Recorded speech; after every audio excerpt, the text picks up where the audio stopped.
अकबर के दरबार की वो सुबह कुछ अलग थी। हवाओं में कोई हल्की सी चिलमनसी चल रही थी, जैसे किसी ने रात में कोई पुराना राग तोड़ दिया हो और सुबह उसे फिर से जोड़ने की कोशिश कर रही हो। महल की ऊंची ऊंची खिड़कियों से सूरज की किरणें धीरे धीरे दरबार की चादरों पर लिपट रही थी और उन चादरों पर पड़े लोगों के चेहरे कुछ और ही बातें कर रहे थे। बीरबल, जिसकी चालाकियां और हंसी दरबार का वो जंगली फूल थी जिसका रंग कभी फीका नहीं पड़ता था, अपनी सीट पर बैठे हुए चेहरे पर वही मीठी सी मुस्कान लिए थे, पर आज उनके मन में एक हल्का सा तूफान सा उठ रहा था। न कि अकबर के किसी प्रश्न का, नहीं, बल्कि एक नए व्यक्ति के आने का, जिसके बारे में कल रात कुछ अजनबी बातें हवा में उड़ी थी। बोले गए शब्दों में चालबाज, नवाज और बीरबल का चेला जैसे शब्द थे, और वे शब्द दरबार के गलियारों में पत्तों की तरह फिसल रहे थे। नवाज, यही नाम मैंने उसे दिया। एक ऐसा चेहरा था जो देखते ही अपनी कहानी बता देता था। उसकी आंखों में शरारत थी और होठों पर थोड़ा सा संकोच, एक तरह का वो संकोच जो दिल की नादानियत को छुपाता है। उसने गांव देहात के रास्तों से चलकर, बाजारों की भीड़ से गुजरकर, उन गलियों से निकलकर जहां लोग अपनी जिंदगी छोटी छोटी कहानियों में बांध कर रखते थे, यहां तक आना था, अकबर के दरबार तक। लेकिन नवाज केवल किसी आम नौकर की तरह नहीं आया था। उसने अपने साथ चालाकियों की चाबी भी लाई थी, और उस चाबी से जो दरवाजे खुलते थे, उनके पीछे की हंसी इतनी मीठी थी कि सुनने वाला अंधेरे में भी मुस्कुरा उठता। पहली नजर में नवाज ने बीरबल को झट से पहचान लिया। बीरबल की सूझबूझ की खुशबू आम लोगों से अलग थी, और नवाज की आंखें उन खुशबुओं की तरह तिरछी तिरछी चमक रखती थी।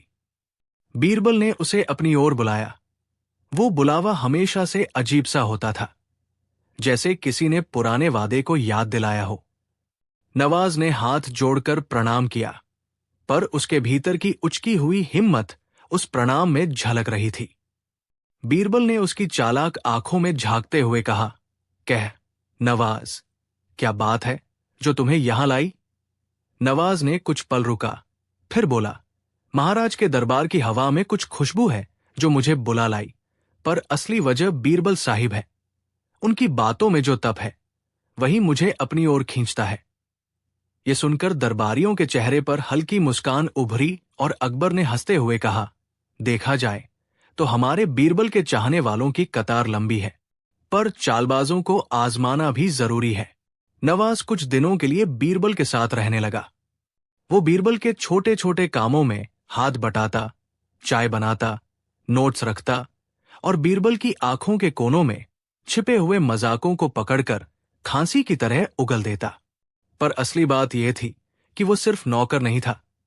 वो बीरबल की तरह सोचने की कोशिश करता, पर उसकी सोच में कुछ और था। एक तेज, नुकीली धार जैसी जो लोगों की सामान्य धारणा को काटकर नई चीजें दिखा देती थी। बीरबल को यह अलगपन भा गया। उसे पता था कि नवाज में कुछ अनोखा है, पर साथ ही उसे यह भी ख्याल था कि नए चेहरे अक्सर दरबार में मिरमिरे का कारण बने रहते हैं। अकबर का दरबार तो अजीबोगरीब लोगों का मेला था। यहां दास्ते हुनर, विद्वान, ठेकेदार, कवि, व्यापारी और अनेकों लोग अपनी अपनी पहचानों के साथ आते थे। नवाज ने जल्दी ही दरबारी जीवन को समझना शुरू कर दिया। उसने महाराज के अंदाज, बीरबल की चाल और दरबारियों की अदृश्य जाने कितनी शर्तों को पहचाना। पर नवाज का असली खेल तब शुरू हुआ जब वो एक छोटी सी घटना को अपनी नजरों से देखने लगा। एक चंद सिक्कों की चोरी। सिक्के कितने कीमती नहीं थे, पर चोरी का मतलब दरबार में बड़े खेल की शुरुआत होता है। छोटा सा घबरा हुआ नौकर, जिसे हर कोई मामूली समझता था, दरबार में अपने चादरों के बीच सिक्के गिन रहा था और अचानक पल्ला उठाकर कहा, मेरा तिजोरी का ताला टूटा हुआ है और 5 सोने के सिक्के गायब हैं। किसी भी मामले की तरह अकबर पहले शांत रहे। वे किसी भी बात पर तुरंत रोष नहीं दिखाते, पर उनकी आंखों में वही जिज्ञासा होती है जो उन्हें राजा बनने के लिए चुना गया था। बीरबल मुस्कुराए और कहा, यह मामूली बात नहीं, पर हर मामूली बात के पीछे भी बड़ी बातें छुपी होती हैं। नवाज ने पीछे से कुछ खाली खाली देखा और धीरे से बीरबल के कान में कहा, सिक्के उन्हीं जगहों में पाए जाएंगे जहां लोग अपनी ईगो रखकर चलते हैं। बीरबल ने उसकी बात सुनी पर हंसकर कहा, ठीक कहा, पर यहां ईगो का तो बस कारोबार चलता है, बस उसे सजग देखना होगा। जांच शुरू हुई। दरबार के हर नौकर, हर सेवक को बुलाकर छोटे छोटे सवाल किए गए, पर चोरी के निशान नहीं मिल रहे थे। तभी नवाज ने एक छोटी सी बात नोट की। तिजोरी के पास रखी मिट्टी की एक छोटी मटकी, जो हमेशा आंच में रखकर पके हुए चावल रखने के काम आती थी, आज साफ सुथरी थी, जबकि आमतौर पर उसमें चुपके से चावल की राख और दूध के छिंटे होते थे। नवाज ने मटकी को उठाकर देखा और उसकी उंगलियां उस मिट्टी की सूक्ष्म झुर्रियों पर रुक गई। कोई तो मटकी को हाथ लगाकर चला गया होगा, पर क्या वो तिजोरी के पास कोई दाग छोड़ गया? उसने देखा कि मटकी के नीचे एक छोटा सा कागज बहुत ही चतुराई से छिपा हुआ था। कागज पर कुछ संकेत थे, कोई अंकुश नहीं, बल्कि सिर्फ कुछ चिन्ह जो किसी विशेष दुकानदार के निशान की तरह दिख रहे थे। नवाज ने ये चिन्ह पहचान लिया। ये वही निशान था जो बाजार के एक पुराने सिक्कानिगार की दुकान के गेट पर बना था। उसने बिना किसी को बताए बीरबल को ये बात सांकेतिक अंदाज में बताई, और बीरबल ने उसे अपनी तरह की हंसी से देखा, जैसे किसी ने उसे नई पहेली दी हो। बाजार की वो दुकान छोटी सी थी, पर उसमें बड़े बड़े किस्से छुपते थे। नवाज ने खुद जाकर दुकानदार से बात की, जैसे कोई आम ग्राहक, पर उसकी आंखों में छुपा हुआ प्रश्न दुकानदार के दिल को झकझोर रहा था। दुकानदार ने कुछ संकोच से कहा, कुछ दिनों से हमारे यहां अजनबी आते हैं, जो बारीकी से चीजों को देखते हैं और जाते हैं। नवाज ने हौले से पूछा, क्या वे कभी रात में आते हैं? दुकानदार ने सिर हिलाया और कहा, हाँ, और उन्हीं में से एक के जूते का कला सिलवट कुछ अलग था। जूतों की नोक पर एक छोटा सा चमकता हुआ धागा, जो आमतौर पर जूते पर नहीं होता। नवाज ने चुपके से अपने जूतों की ओर देखा। वे तो साधारण थे, पर एक बात उसने नोट की। दुकानदार ने जूतों के उस चमकते धागे का रंग बताया, और नवाज की आंखों में जैसे किसी ने रोशनी जगा दी हो। वो रंग वही था जो एक दरबारी के जूतों पर ही दिखाई देता था, खास तरह के लाल मोती जैसा रंग, जिसे केवल खास दरबारी पहनते थे। नवाज ने तुरंत बीरबल को यह संकेत भेजा। बीरबल को नवाज की सूझ ने चौंका दिया, पर वो सभी को आश्चर्यचकित करना चाहते थे। उन्होंने बिना किसी धूम धड़ाका के एक शाम को दरबार में सभी को बुलाया और कहा कि आज रात एक छोटी सी दावत होगी, पर दावत के साथ एक परीक्षण भी होगा। जिसने भी 5 सोने के सिक्कों की चोरी की थी, वो खुद अपने कदमों से आएगा। दरबारियों ने ऊपर उठकर सोचा कि बीरबल पागल हुआ है, पर अकबर की आंखें चमक रही थी। उन्हें भी कुछ तो पता था जो बाकी किसी को ज्ञात नहीं था। रात में जब सब लोग आए, बीरबल ने नवाज को पास बुलाया और कहा, तुम्हें क्या लगता है नवाज, क्या हम सीधे सवाल कर लें? नवाज ने शांति से कहा, सवाल करने से पहले जवाबों की दिशा बदलनी चाहिए। और जवाबों की दिशा बदलने का तरीका बीरबल ने अपनाया। उन्होंने कहा कि दरबार में आने वाले सभी लोगों को आज एक एक जूता अवश्य उतार कर अपनी सीट के पास रख देना चाहिए, ताकि किसी की नाकाबंदी न रहे।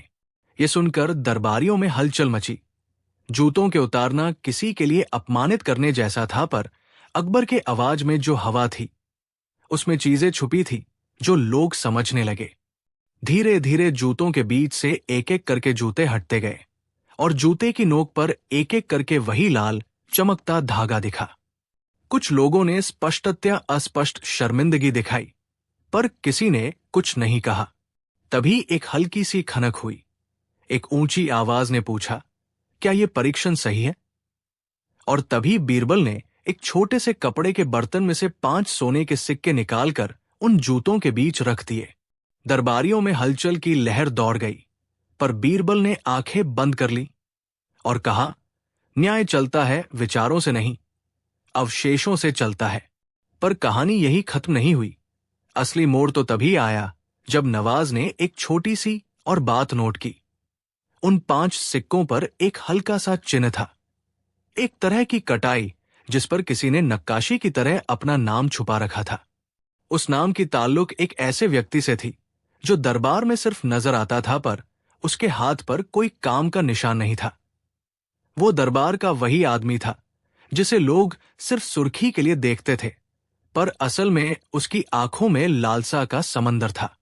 बीरबल ने धीरे धीरे उसकी ओर देखा और पूछा, क्या तुमने ये किया? आदमी ने पल भर की नादानी से कहा, नहीं महाराज, मैं ऐसा नहीं कर सकता। पर नवाज की आंखों में कुछ और था। उसने देखा कि आदमी के गले में एक छोटी सी रस्सी के सहारे रखा हुआ पन्ना झूल रहा है। उस पन्ने पर कुछ अंक थे, अंक जैसे किसी पुरानी कसौटी के निशान। नवाज ने पन्ने को झट से पकड़ लिया और पन्ने के अंदर एक छोटा सा संदेश निकला। संदेश पर लिखा था, सच तभी आता है जब मोहरे खुद बोल पड़े। बीरबल ने यह पढ़ा और ठहाका लगाया। न कि उस ठहाके का अर्थ मजाक का था, बल्कि उस ठहाके में जीवन की एक गहरी समझ थी। उन्होंने कहा, लोग कहते हैं कि सच्चाई छुप जाती है, पर कभी कभी वो छुपते छुपाते खुद को ही भूल जाती है। अकबर ने गंभीर स्वर में कहा, तो अब क्या करें?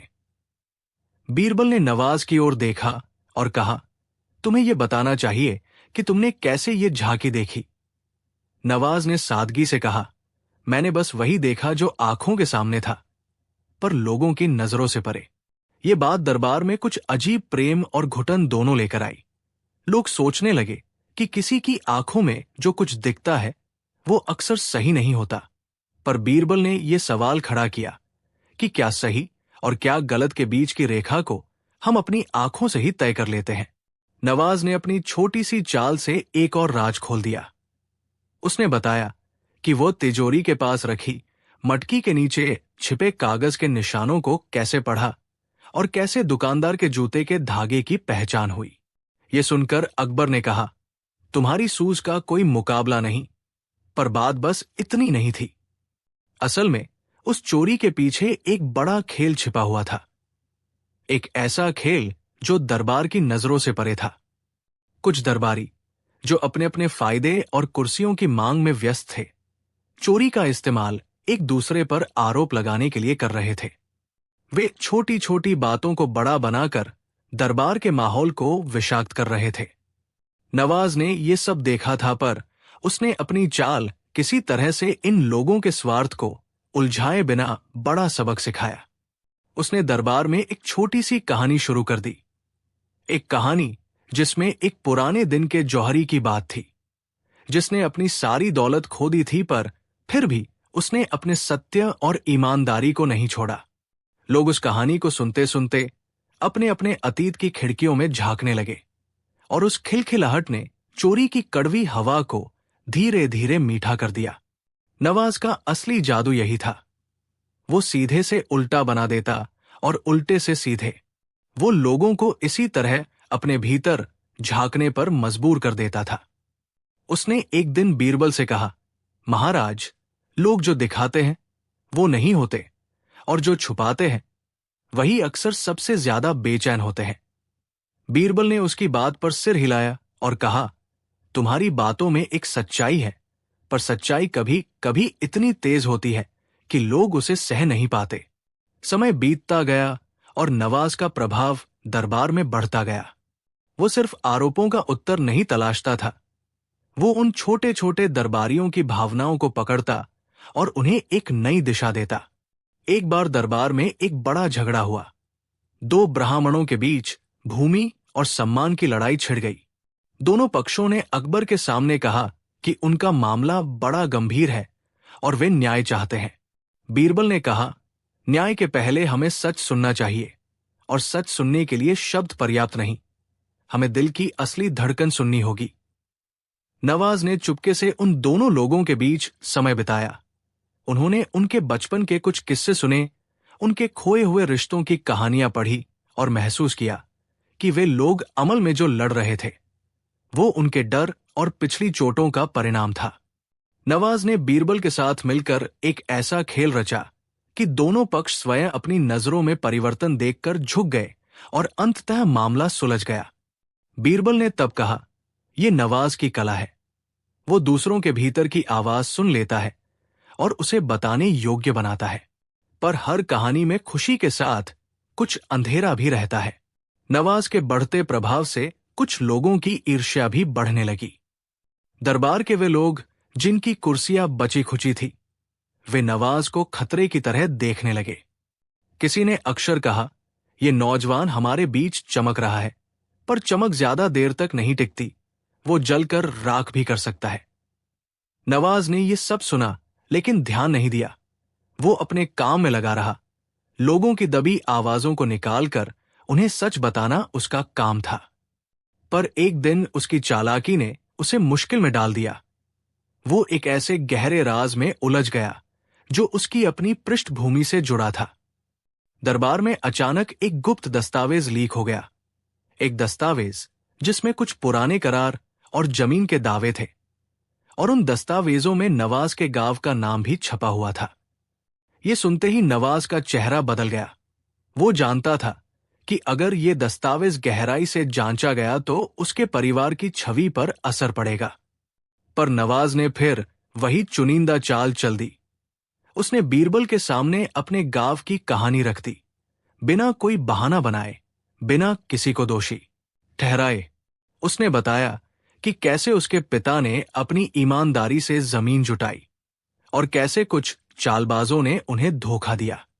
बीरबल और अकबर दोनों ने ध्यान से सुना और फिर कहा, हमें सच्चाई की छांट करनी होगी। जांच में पता चला कि कुछ दरबारी जो खुद ही लालची थे, उन्होंने पुराने दस्तावेजों को छेड़छाड़ कर नवाज के गांव को बदनाम करने की कोशिश की थी। यह खुलासा होने पर दरबार में एक भारी सन्नाटा छा गया। नवाज का नाम साफ हुआ, पर उसके दिल पर जो घाव आए थे वे कहीं गहरे थे। उसने खुद भी अपनी आंखों में सवाल देखा। क्या उसकी चालाकी ही उसका सहारा थी, या वो कभी सचमुच किसी का सहारा बन पाया? बीरबल ने उसे ध्यान से देखा और कहा, नवाज, तुम्हारी चालाकी एक उपहार है, पर उपहार अपने आप में किसी की पहचान नहीं बनते। पहचान वह है जो तुम दूसरों की आंखों में छोड़ते हो। नवाज ने धीरे से जवाब दिया, मैंने हमेशा वही करने की कोशिश की बीरबल साहिब, पर कभी कभी खुद को पाना मुश्किल होता है। समय के साथ नवाज ने यह समझा कि चालाकी सिर्फ खेल नहीं है, उसके पीछे जिम्मेदारी भी होती है। उसने अपने तरीके में नाजुक बदलाव किए। उसने लोगों के चेहरे पर हंसी लौटाने का काम तेज किया और अपने निजी स्वार्थ से दूर रहा। वो बीरबल के लिए सिर्फ एक चेला नहीं रहा, बल्कि वो बीरबल का मित्र बन गया, एक ऐसा साथी जो बीरबल की पहरेदारी में भी उसकी सच्चाई का द्रोही न बना। बीरबल ने भी उसे गाइड किया, उसे सिखाया कि कैसे चालाकी को दया और समझ से जोड़कर एक नई राह निकाली जा सकती है। एक दिन दरबार में फिर हंसी का बवंडर उठा। किसी ने अकबर को बताया कि शहर में एक बड़ा मेला लगा है और वहां पर एक जादूगर आ रहा है जो लोगों को अपनी आंखों से अचंभित कर देता है। अकबर ने कहा, आओ देखते हैं कि कला और चालाकी किस तरह सामने आती है।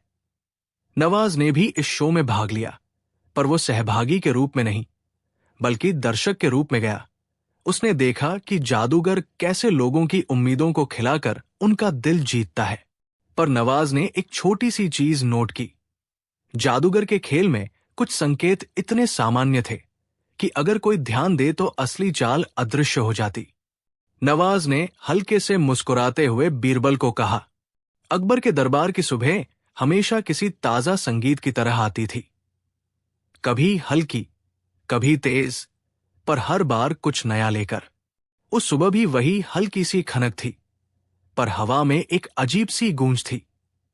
मुल्क के कागजों पर किसी नए स्याही के छींटे गिरे थे, और वही स्याही दरबार की कुर्सियों तक का रुख मोड़ने को आतुर थी। बीरबल टेबल पर अपनी हल्की मुस्कान और धीमी चाल के साथ बैठे थे। उनकी आंखों में वही मनमोहक चमक थी जो किसी पहेली के आने का पैशाम देती है। दरबार में लोग अपने अपने तर्कशों से शुद्ध और घटिया दोनों तरह के शब्द निकालकर रख रहे थे, मगर आज किस्मत कुछ अलग थी। आज वहां एक नई चालबाजी, एक नई किस्म की लकीर आने वाली थी, और उसका नाम था मुंशी मुनव्वर। मुंशी मुनव्वर का चेहरा साधारण था, पर उसमें कुछ ऐसा था जो लोगों को 2 बार देखने पर मजबूर कर देता। न ज्यादा सुंदर, न ज्यादा बदसूरत, पर आंखों की तीखी नजर, होठों पर हमेशा एक आधी मुस्कान, और बातों में मिठास इतनी कि वे शब्द किसी मावे की तरह चिपक जाया करें। वो शहर के उन मुंशियों में से था जो लेखनी भी हाथ में लेता तो घमंड भी साथ आ जाता, पर मुनव्वर के साथ घमंड ने तालमेल बैठा रखा था। वो घमंड नहीं दिखाता, पर वो मौजूद रहता जैसे घर में लगी छोटी सी घंटी दिखती नहीं पर आवाज देती।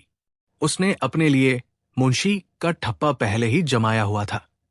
लोग उसे मिट्टी के प्यालों के बीच बैठते हुए देखते थे। पुस्तकें उसके घुटनों पर रुलाए जाते, लेकिन उसका असली हुनर कागजों के पीछे छुपे हुए राजों को पढ़ निकालना था।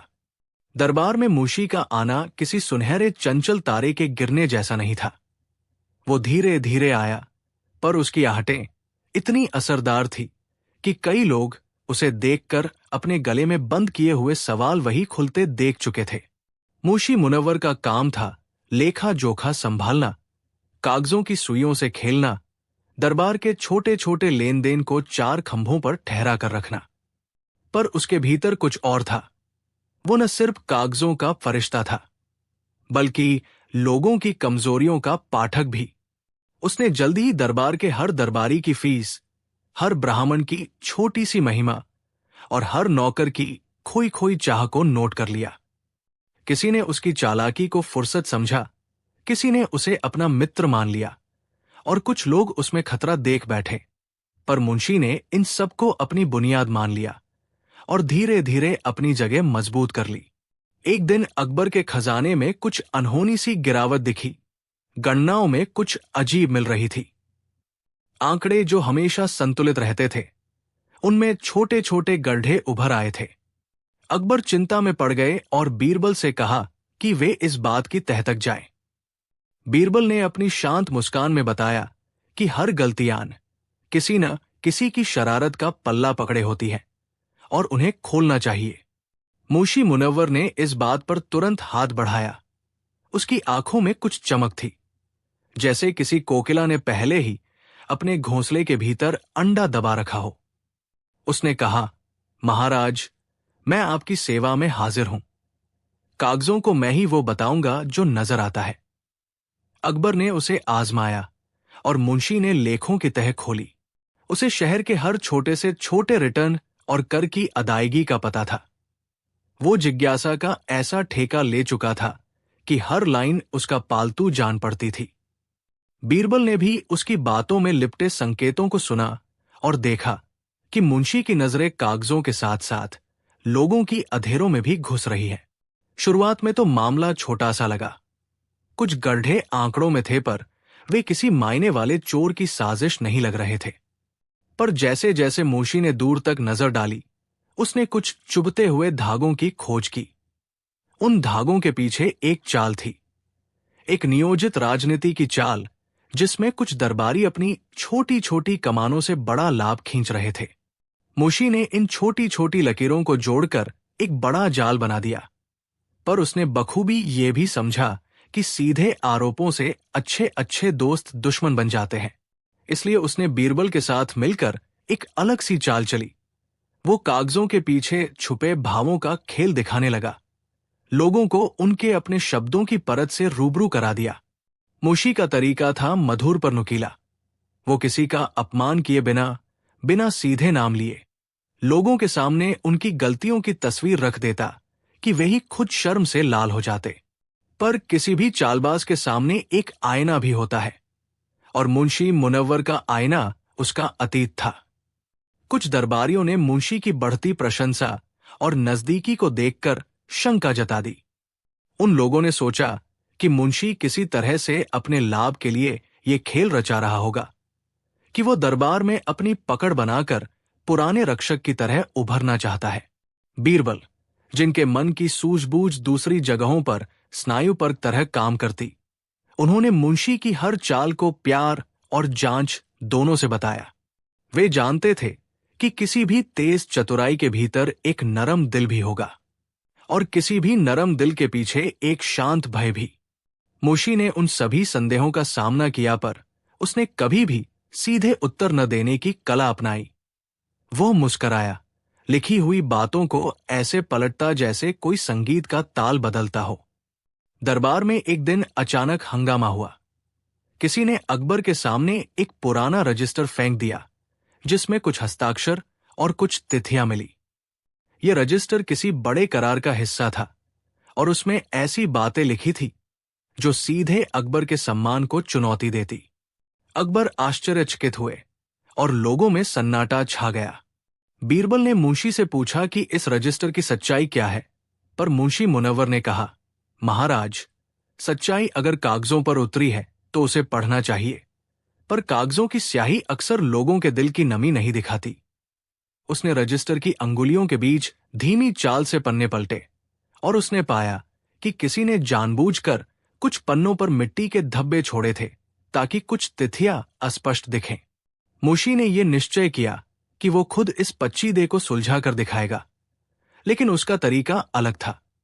वो खुलकर गिरफ्तारी या आरोपों का ढेर नहीं करना चाहता था। वो लोगों को अपनी ही बनी हुई जंजीरों के पास खड़ा करना चाहता था, ताकि वे खुद देख ले कि किसने किसका हाथ मंडाया है। मुंशी की पहली चाल थी। उसने दरबार के सभी कागजों की एक बड़ी प्रतिलिपि बनाई और उसे रात भर बंद कमरे में रखा। उसने वहां पर कुछ पेड़ों की छाया से ली हुई धूल वाली पन्नियां भी मिलाई, ताकि वे दस्तावेज उसी रूप में दिखें जैसा एक आम आदमी बाहर के झोंके में देखता। फिर उसने रात में दरबारियों को बुलाया और उन सबको एक एक करके कहा कि वे अपने अपने पुराने दस्तावेज सामने रखें और स्वयं देख लें कि उनमें क्या कुछ छुपा है। ये सुनकर कुछ लोग घबराए, कुछ हंसे, पर मुंशी ने एक एक कर सबको अपने पुराने कागजों से परिचित कराया। धीरे धीरे कुछ लोग, जिनकी आंखों के सामने सत्य छिपा था, वे खुद अपनी झूठी भनक से चौंक गए। कुछ ने कहा कि यह सब तर्कहीन है, पर मुंशी ने कहा कि वो सिर्फ रास्ता दिखा रहा है।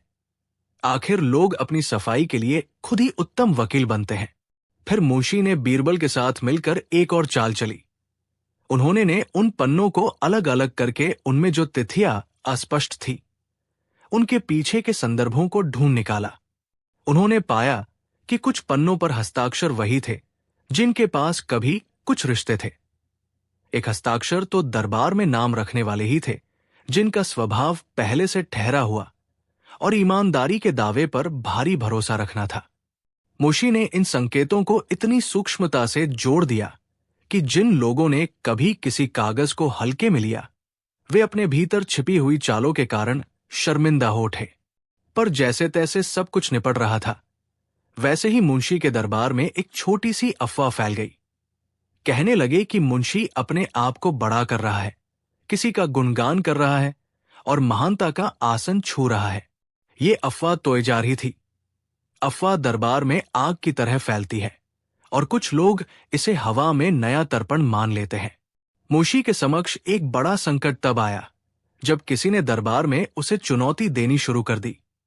उस चुनौती में कहा गया कि अगर मुंशी सच कहता है तो उसे खुद के परिवार और गांव के पुराने करारों का पालन करना चाहिए, वरना उसे दरबार से बाहर का रास्ता दिखाया जाएगा। मुंशी ने शांत स्वभाव से कहा कि वो तैयार है, पर उसके आंखों में एक हल्की उदासी झलक गई।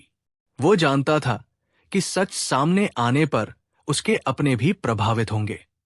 उसने बीरबल को बुलाया और कहा कि उसे सहयोग चाहिए। बीरबल ने उसकी आंखों में स्नेह देखा और कहा, सच्चाई से डरना मत, मगर सच्चाई को भी समझदारी से परोसो। मुंशी ने अपने भीतर की आवाज सुनी और फिर छोटी छोटी चालों में उसने अपनी परछाइयों को समेटना शुरू किया। आखिरकार ट्रू टेस्ट आया जब एक पुराना कागज मिल गया जिसमें मुंशी के गांव का नाम था और उस पर एक दावे का उल्लेख था। किसी ने कहा कि वह दस्तावेज मुंशी की जमीन के लिए आधार है। अगर वो सच्चा निकला तो मुंशी पर उंगली उठना तय था। मुंशी ने बिना किसी हल्ले के कहा कि वो खुद उस दस्तावेज की तह तक जाएगा। उसने गांव जाकर अपने पुरखों की यादों को ताजा किया, बड़ों से बात की और पाया कि कुछ लोग जिनके नाम आज आदेशों में लिखे हैं। उन्होंने पिछली पीढ़ी के साथ मिलकर कुछ काम किए थे जो गलत तरीके से दर्ज हुए थे। मुशी ने यह सब देखकर अपने आप को कमजोर महसूस किया। उसकी चालाकी ने उसे कभी अकेला नहीं छोड़ा था, पर अब उसे यही चालाकी एक इम्तिहान में लेकर आ खड़ी हुई थी। वापस दरबार आकर मुंशी ने बीरबल के साथ मिलकर सारा हिसाब किताब फेरा। उसने खुलकर सब कुछ बताया। उसने उन लोगों के नाम गिनाए जो दस्तावेजों में छेड़छाड़ कर रहे थे, पर उसने उनकी निंदा करने की बजाय एक और गुंजाइश दी। उसने कहा कि वे लोग अपनी गलती मान लें और जो अनदेखी हुई है उसे ठीक कर दें। उसकी बात सुनकर कुछ लोग झुके, कुछ आंखें चटक गई और कुछ ने गर्दन झुकाई। ये देखकर अकबर ने कहा, यह मार्ग कठिन है, पर यह न्याय का मार्ग है। मुशी ने अपने हाथ जोड़कर कहा कि वो भी गलतियों से सीख ले चुका है और आगे से वो अपने काम में और भी ईमानदारी लाएगा। बीरबल ने धीरे से कहा, इंसान की असली परीक्षा तब होती है जब वो अपनी गलती स्वीकार कर ले। समूह ने मिलकर समस्या का समाधान निकालने का निर्णय लिया। जिन लोगों ने दस्तावेजों में छेड़छाड़ की थी, उन्होंने सार्वजनिक रूप से अपनी गलती मानी और वो धन जो गलत तरीके से लिया गया था, पूरे शहर के भलाई के कामों में लगा दिया गया। मुशी ने उस धन की निगरानी का जिम्मा लिया और शहर के गरीबों के लिए भंडार की व्यवस्था कर दी। इस काम से मुंशी की छवि एक नया मोड़ ले गई। जो कभी चालबाज के रूप में जाना जाता था, वो अब लोगों की मदद करने वाले मुंशी बनकर उभरा। लोगों की भावनाएं बदलने लगी। वे उसका सम्मान करने लगे, पर कुछ दरबारियों की नफरत की आग अभी भी कम नहीं हुई थी। मुंशी मुनव्वर ने अब समझ लिया था कि चालाकी और ईमानदारी एक साथ चल सकती है, पर उसे अपनी चालाकी को विनम्रता की छाल में मोड़ना होगा। उसने बीरबल के साथ मिलकर कई ऐसी योजनाएं बनाई जिनसे दरबार में पारदर्शिता बढ़ी और छोटे छोटे लेन देन में किसी प्रकार की छेड़छाड़ मुश्किल हो गई। उन्होंने एक प्रणाली बनाई जहां कागजों की नकल अलग अलग स्थानों पर रखी जाती और सत्यापन 3 अलग अलग लोगों के द्वारा होता। इस प्रणाली से चोरी और गलत कामों में कमी आई और मुंशी का काम और भी महत्व रखने लगा। अकबर ने भी मुंशी की मेहनत देखी और उसे पुरस्कृत किया, पर साथ ही बीरबल ने उसे एक सलाह भी दी। तुम्हारी चालाकी तब सार्थक होगी जब वो लोगों के दिलों को भी साफ करे, सिर्फ कागजों को ही नहीं। समय बीतता गया और मुंशी के कामों की चर्चा दूर दूर तक फैलने लगी। वो अब केवल चालबाज नहीं रहा, वो लोगों का सहारा, बच्चों का शिक्षक और बूढ़ों का सहायक बन गया। पर जीवन की राहें हमेशा सीधी नहीं होती। एक दिन फिर दरबार में एक नई चुनौती आई। किसी ने एक झूठी गवाही रची जिसे देखकर कई लोगों के दिल टूटने लगे। इस झूठ का उद्देश्य किसी अजीब राजनीतिक लाभ के लिए कुछ दरबारियों को कमजोर करना था। मुंशी ने देखा कि अब कोई सिर्फ कागजों की चाल नहीं है, बल्कि लोगों की भावनाओं की चाल भी तेज हो गई है। उसने बीरबल से कहा कि यह मामला जटिल है। इस बार उसकी चालाकी के साथ उसकी मानवता की भी परीक्षा होगी। मुंशी ने जनता के बीच जाकर वास्तविक गवाहों की खोज की। उसने बच्चों की आंखों में झांक कर देखा कि कौन सच बोल रहा है और किसकी बातों में कपट है। उसने देखा कि झूठ कुछ लोगों को सफलता दिला देता है, पर उसके पीछे का दर्द गहरा होता है। उसने लोगों से कहा कि वे सच बोले और कुछ ने हिम्मत दिखाई। धीरे धीरे झूठ की गठरी खुलने लगी और सच की किरणें बाहर निकल आई। उन लोगों ने जो झूठ बोले थे, उन्होंने अपनी गलती मानी और पब्लिक रूप से अपने किए पर पछतावा जताया। मुंशी ने उन्हें माफ कर दिया, पर एक सिख भी दी। सच बोलना ही बड़ा काम नहीं, सच को समझना और उसकी रक्षा करना बड़ा काम है। कई घटनाओं के बाद मुंशी की पहचान एक ऐसे शख्स की बन गई जिसने चालाकी की कला को दया और निष्ठा से जोड़ा।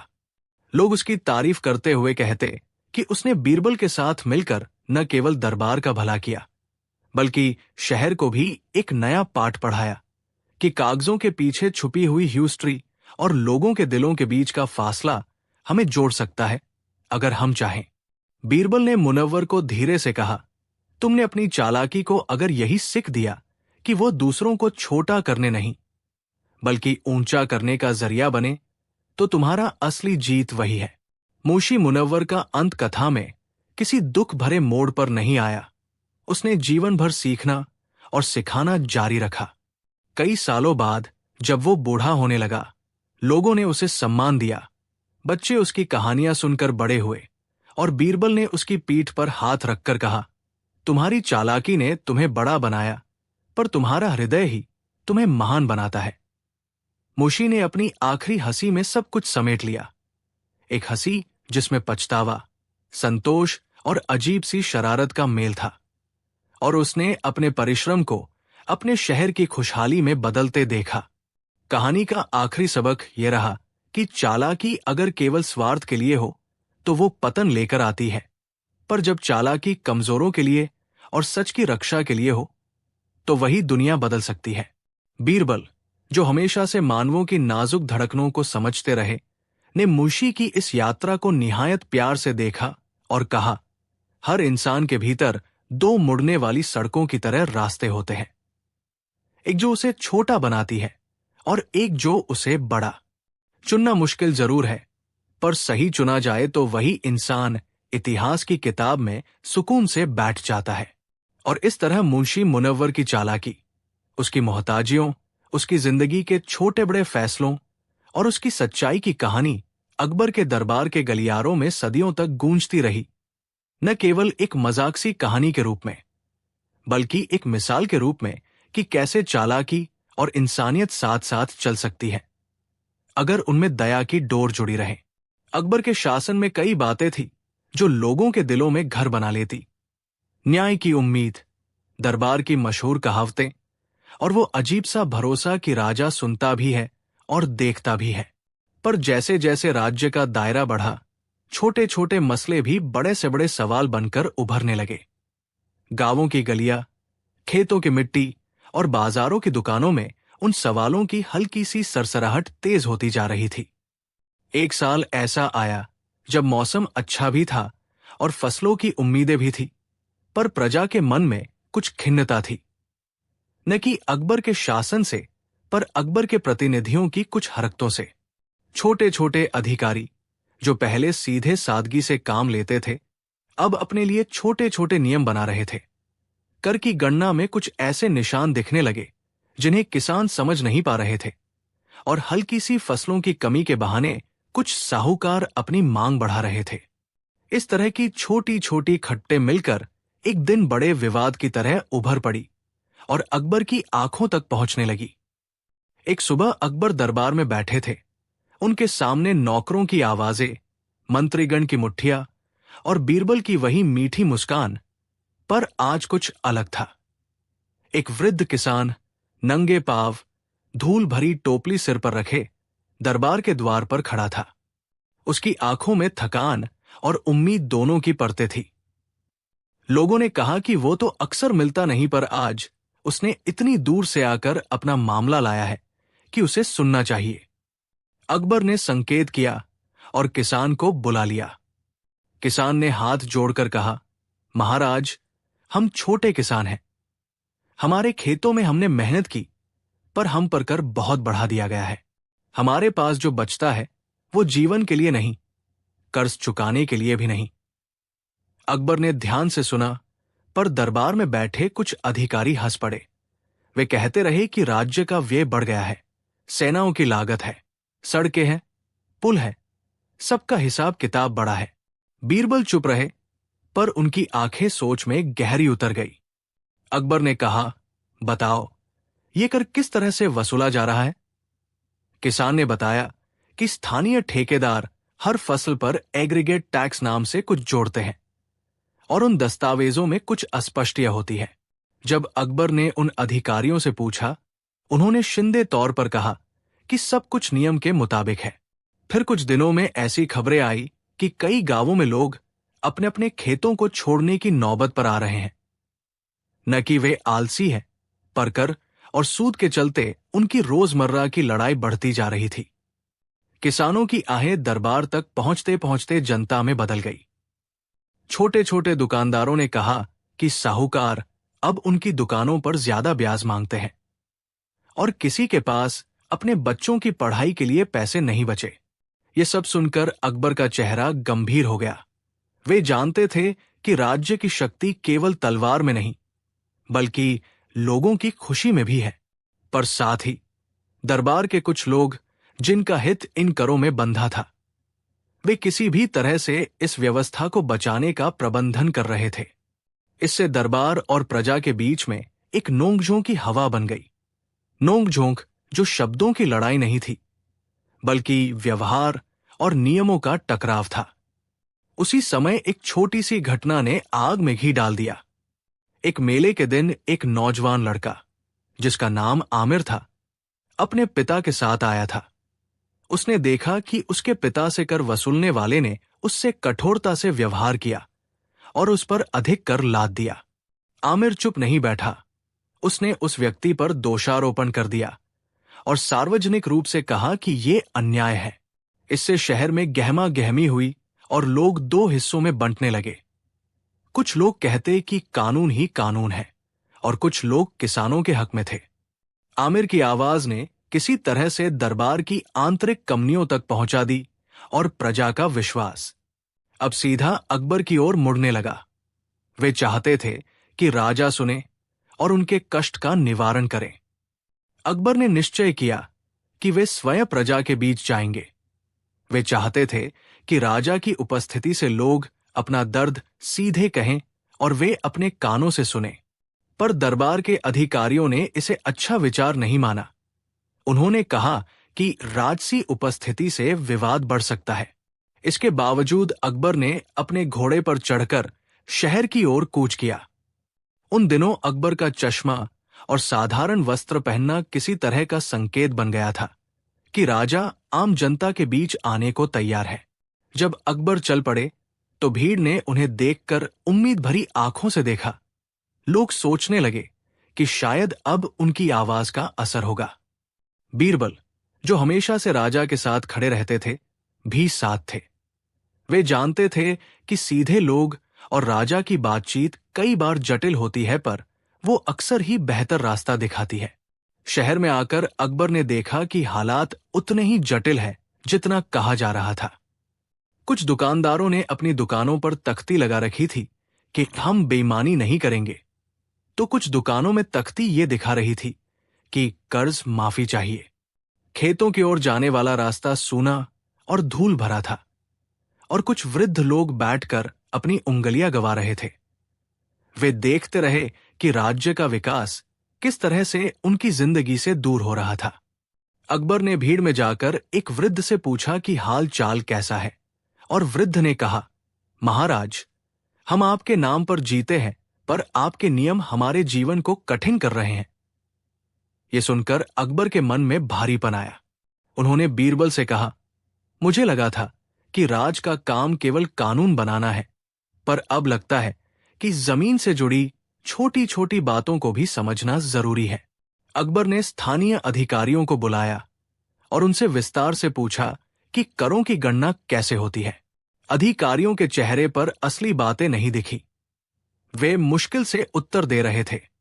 किसी ने लिखा कागज दिखाए, किसी ने पुराने आदेश। बीरबल ने धीरे धीरे बात बढ़ाई।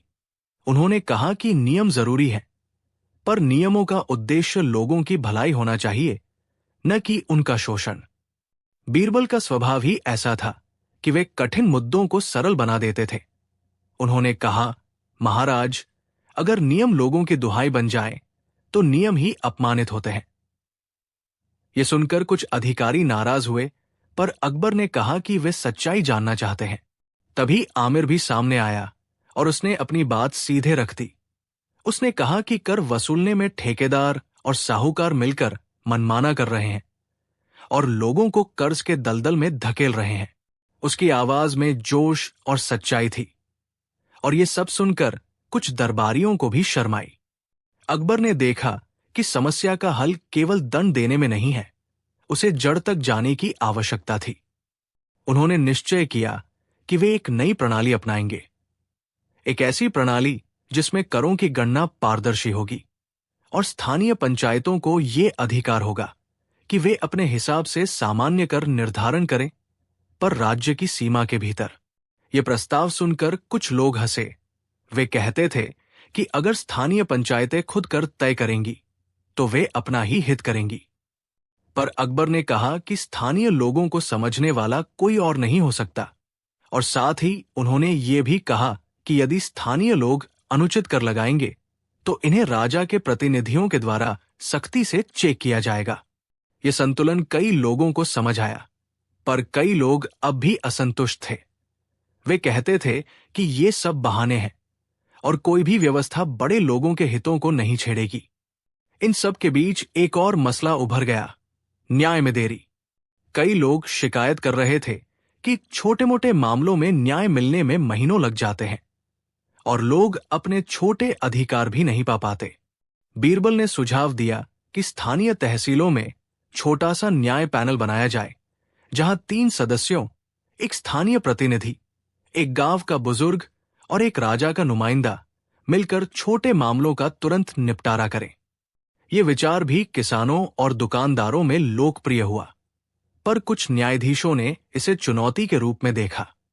अकबर ने फिर कहा कि न्याय तेज और सस्ता होना चाहिए, और अगर ये व्यवस्था ठीक तरह से लागू हुई तो लोगों का भरोसा लौट आएगा। इस प्रस्ताव पर कुछ हफ्ते की बहस हुई और अंततः करणीय रूप से एक नया आदेश जारी हुआ। कर निर्धारण में पारदर्शिता और न्याय में त्वरितता के लिए नियम बने।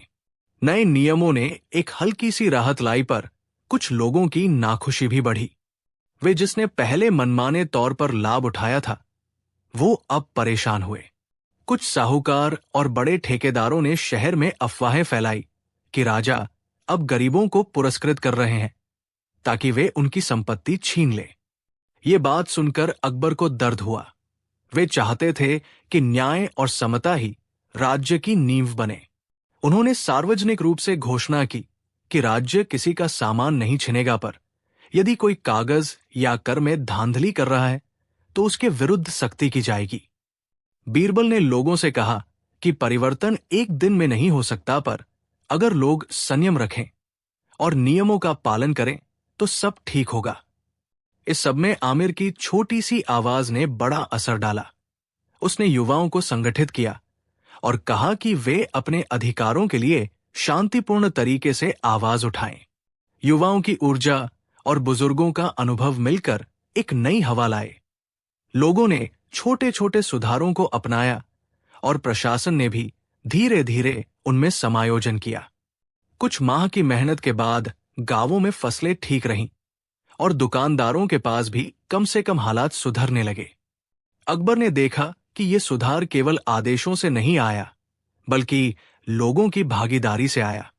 जब जनता और राज्य साथ मिलते हैं, तब परिणाम सार्थक होते हैं।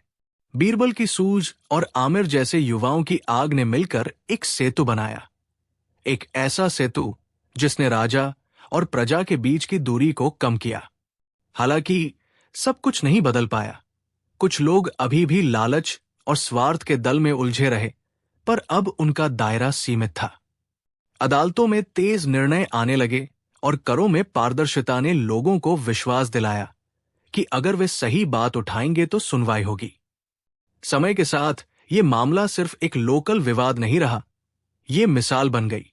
अकबर की सख्ती, बीरबल की बुद्धि और प्रजा की सक्रियता ने मिलकर ये दिखाया कि शासन तब तक सफल नहीं हो सकता जब तक लोगों की आवाज सुनी न जाए। अकबर ने भी समझा कि राजा की जिम्मेदारी केवल आदेश जारी करना नहीं, बल्कि सुनना और समझना भी है। इस अनुभव के बाद अकबर ने राज्य के अन्य हिस्सों में भी इसी तरह की नीतियां लागू करने का निश्चय किया। जहां स्थानीय समस्याएं हों, वहां स्थानीय भागीदारी से समाधान। ये नितांत नया कदम कुछ लोगों के लिए अस्वीकार्य था, पर अधिकतर के लिए राहतदायी था। बीरबल ने मुस्कुराते हुए कहा कि राजा ने आज जनमन को पहचाना और ये पहचान राज को और भी मजबूती देती है। कहानी का असली सार यह है कि नोकझोंक हर समाज में आती है, कभी नियमों के कारण, कभी अधिकारियों के गलत फैसलों के कारण और कभी जनता की उदासीनता के कारण।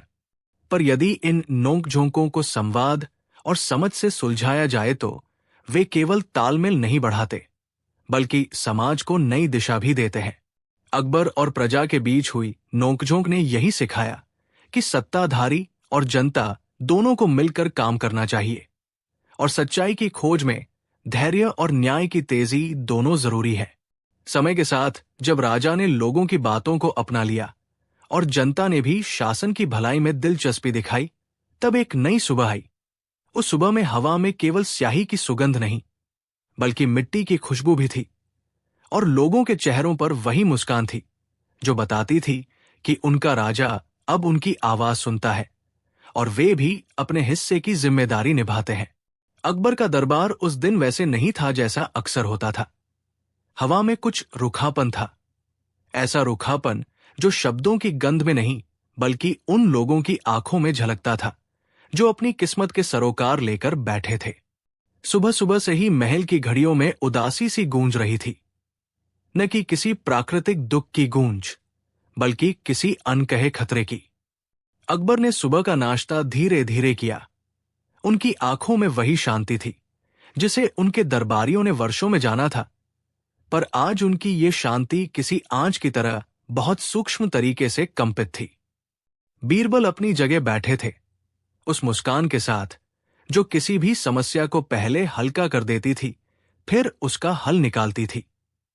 पर आज बीरबल की मुस्कान के पीछे भी हल्की सी गंभीरता थी। वे जानते थे कि सत्ता के हर शिखर पर अंधेरे कम नहीं, और कभी कभी उन अंधेरों में ऐसी आवाजें दब जाती हैं जिनका असर गहरा होता है। दरबार की घंटी बजती ही सभागार में भीड़ उमड़ पड़ी। मंत्री, कवि, व्यापारी, सैनिक, नौकर और अनेकों आम चेहरों के बीच आज कुछ नए चेहरे भी थे। लोग कुछ कह रहे थे, कुछ छुपा रहे थे। अकबर ने जैसे ही अपनी आसन पर स्थान ग्रहण किया, दरबार की रस्में शुरू हुई, पर तभी महल के मुख्य द्वार की ओर से अचानक हलचल हुई। एक छोटा सा शोर जो पहले वहां नहीं होता। कोई वेश बदल कर आया हुआ था। दरबारियों ने उसे देखा, पर किसी ने सोचा नहीं कि वो असल में एक संकेत था। अचानक भीड़ के एक हिस्से में चीख और भगदड़ मची। किसी ने दरबार के बीचों बीच अचानक से तिरछी तिरछी तलवारें नापना शुरू कर दिया। कुछ लोग जमीन पर गिर पड़े, कुछ ने भागने की कोशिश की, और वही पल ऐसा था जब अकबर की आंखों ने एक ही समय में कई चीजें पढ़ ली। धोखे की तख्तियां, बदनामी के निशान, और उन चेहरों की ठंडी सुई जो दूसरों की आस्था में चोट पहुंचाने का काम करते थे। यह हमला था अकबर पर, उसी दरबार में जहां न्याय और बातों का राज चलता था। एक घात लगाने की कोशिश हुई थी। हालात तुरंत भ्रमितक लग रहे थे। सैनिकों ने संस्पष्ट आदेशों की घुड़की के साथ तलवारें निकाल ली, पर हमलावरों ने घिरी हुई चाल में खतरनाक तेजी दिखाई। कुछ राजदूतों की परतों में छिपी हुई नकलें बताने लगी कि यह कोई मामूली विद्रोह नहीं, बल्कि योजनाबद्ध साजिश है। अकबर ने ठंडे दिमाग से कहा, पहले जनता की रक्षा करो, फिर हम सच्चाई जानेंगे। बीरबल, जो माहिर किस्म के मनोवैज्ञानिक थे, वे तुरंत भीड़ के बीच घुस गए। उन्होंने एक एक चेहरे पर नजर डाली और अपनी सूझबूझ से कुछ संकेतों को जोड़ना शुरू कर दिया। उनकी चालाक आंखों ने देखा कि कुछ हमलावरों की नजरें भीतर की ओर नहीं, बल्कि बाहर की ओर शंकित थी, मानो उन्हें किसी बाहरी सहारे की उम्मीद थी। यह संकेत बीरबल को उस साजिश की ओर ले गया जिसका दायरा मान निर्मित ताकतों से कहीं बड़ा था। हमले के बीच अकबर ने एक ऐसी बात की जो किसी राजा के साहस से ज्यादा उसकी सूझ का परिचायक थी। उन्होंने सेना को आदेश दिया कि किसी भी कीमत पर मासूमों और सामान्य दरबारियों को दूर रखा जाए और हमलावरों को घेर कर पकड़ा जाए। लड़ाई हुई पर वो भयंकर युद्ध नहीं थी, ये रणनीति थी, फुर्ती थी और निर्णायक क्रियाएं। बीरबल ने एक एक कर के हमलावरों के पीछे की कतारों में झांक कर देखा और पाया कि कुछ चिन्ह ऐसे हैं जो सिर्फ खास रंग और कढ़ाई वाले वस्त्रों पर होते हैं। वही वस्त्र जो एक आदमखोर गुट की पहचान थे, गुट जो सत्ता के भीतर उतरकर उसे सुन कर देना चाहते थे ताकि वे अपनी मनमानी चला सकें। इस पहचान ने बीरबल को नया जोश दिया। वे अकबर के पास आकर बहुत ही धीमी आवाज में बोले कि ये हमला केवल तलवार का खेल नहीं, बल्कि विश्वासघात का पर्दा है। और विश्वासघात के पीछे वही लोग हो सकते हैं जिन्हें लोग राज्य का रक्षक मानते थे। हमले से कुछ समय पहले अक्सर दरबार के कामकाजी कक्षों में ऐसी फुसफुसाहटें उठती रहती थी। करों की बढ़ोतरी, स्थानीय ठेकेदारों की मनमानी, कुछ अधिकारियों की बढ़ती लोकप्रियता, पर किसी ने ये नहीं सोचा था कि इन छोटी छोटी हवाओं का परिणाम इस रूप में सामने आएगा। हमलावरों के पास जो संदेश थे वे स्पष्ट थे। वे राज्य को डराने और अकबर की न्यायप्रियता को कमजोर करने की कोशिश कर रहे थे। पर अकबर ने, जिसका चरित्र सहनशीलता के साथ साथ कठिन दबाव में भी चमकने वाला था, उसने ये तय कर लिया कि केवल क्रोध से काम नहीं चलेगा। सही समय पर सही फैसला लेना जरूरी है। उन्होंने घोषणा की कि हमलावरों को दोषी ठहराया जाएगा, पर पहले उनकी साजिश का तार कहां से जुड़ा है ये देखना होगा। इस घोषणा में जनता की सामूहिक भावनाओं को शांत करने की चाह थी। राजा दिखाना चाहता था कि वो हाथ में तलवार थाम कर नहीं, बल्कि कान में कलम और दिमाग में न्याय लेकर बैठा है। बीते कुछ हफ्तों में जो परिस्थितियां बनी थी, वे अचानक बाहर आकर एक मुखौटा हटाने लगी। राजनीतिक विरोधियों ने इस हमले को अपने स्वार्थ के लिए इस्तेमाल करना चाहा। कुछ लोग चिल्लाने लगे कि ये अकबर की नीति का बदला है, कुछ ने कहा कि ये बड़े व्यापारियों का बदला है, और कुछ ने ये तक कहा कि ये विदेशी ताकतों का असर है। इन सभी कयासों से अकबर परेशान नहीं हुए। वे जानते थे कि भ्रम के बीच सच्चाई दब सकती है। बीरबल ने कहा, हमें तार तार करके जोड़ना होगा। वे जानते थे कि साजिश के ताने बाने को पकड़ने का तरीका साधारणतया पुराने दस्तावेजों, संकेतों और लोगों की आंखों में छिपे हाव भावों में छिपा होता है। उन्होंने अधिकारियों को आदेश दिया कि सभी गवाहों को बुलाया जाए और हमलावरों के पत्तों की तहकीकात की जाए। पर बीरबल की सूझ ने यह भी सुझाया कि सिर्फ साक्ष्य ही पर्याप्त नहीं होंगे। लोगों के मन की दशा को भी समझना होगा, ताकि भविष्य में ऐसी घटनाएं रोकी जा सकें। जांच के दौरान कई राज खुलते गए। कुछ अधिकारियों के घरों में संदिग्ध सामग्रियां मिली, कुछ दस्तावेजों में बदलाव पाए गए और कुछ गुप्त बैठकों के रिकॉर्ड्स भी निकले। पर असली चौंकाने वाली बात तब हुई जब बीरबल ने पाया कि हमलावरों में कुछ चेहरे ऐसे थे जो किसी प्रशासनिक मीटिंग में अक्सर दिखाई देते थे। वे वही लोग थे जो दूसरों पर शासन करने की कथित योग्यता रखते थे, पर भीतर से भ्रष्ट विचारों के जाल में उलझे हुए थे। इस खुलासे ने दरबार के वातावरण को और भी जटिल बना दिया। कुछ पुराने मित्रों के बीच संदेह की दीवार खड़ी हो गई और कुछ लोगों की आंखों में डर ने जन्म लिया। अकबर, जो हर तरह की परिस्थिति में धैर्य और न्याय के साथ निर्णय करते थे, उन्होंने कहा कि किसी को भी बिना सुनाए दोषी नहीं ठहराया जाएगा। पहले साक्ष्य, फिर निर्णय। इस नीति ने कुछ लोगों को शांत किया, पर दूसरी ओर कुछ मुखर तत्वों ने भीषोर मचाया कि राजा ने कमजोरियों की आड़ में अच्छे लोगों को बचा लिया है। ये सब सुनकर बीरबल ने अपनी क्लासिक चाल चलने का निश्चय किया। उन्होंने जनता के बीच जाकर सीधे आम लोगों से सवाल पूछे। उन्होंने सैनिकों और नौकरों के साथ रातें बिताईं और उन लोगों की कहानियां सुनी जिनकी आवाज अक्सर दब जाती रही थी। एक रात जब महल की लौ बुझ चुकी थी और चंद तारों के नीचे हवा में ठंडी सिहरन थी, बीरबल ने एक ऐसे दस्तावेज की खोज की जो इस पूरे खेल की कुंजी था। एक पुराने रिकॉर्ड में छुपा हुआ एक पत्र जिसमें कुछ उच्च अधिकारियों के आपसी संचार की झलक थी। उस पत्र की भाषा सरल पर संकेत जटिल थे। पत्र में किसी विशेष दिन के लिए सैनिकों के आंतरिक मूवमेंट का उल्लेख था और साथ ही कुछ वित्तीय लेन देन के रिकॉर्ड जो सामान्यतया उतने पारदर्शी नहीं होते थे। बीरबल की आंखों में चमक आई। ये कोई मामूली साजिश नहीं थी, बल्कि योजनाबद्ध तरीके से दरबार के भीतर घुसकर राज्य की नींव हिलाने की कोशिश थी। उन्होंने इस खुलासे को सीधे अकबर के सामने रखा। अकबर ने ठंडी आवाज में कहा, अगर ये सच है तो हमलावर केवल उन लोगों का हथियार है जिनकी मकसद सत्ता को अपनी गुलाबी दुकान बनाना है। अगले कुछ दिनों में परिस्थितियां तेजी से बदलने लगी। सार्वजनिक जांच के नाम पर बीरबल और कुछ ईमानदार अधिकारियों ने खुली सुनवाई रखी, जहां विभिन्न पृष्ठभूमियों के लोग अपने अनुभव बता सके। जनता की आंखों के सामने जब साजिश के पर्दे हटने लगे तो कई नामों की वास्तविकता सामने आई। कुछ नाम जिनकी बात सुनकर लोग चौंक उठे, क्योंकि वे वही लोग थे जिन्हें वे कभी राजा के निकट मानते थे।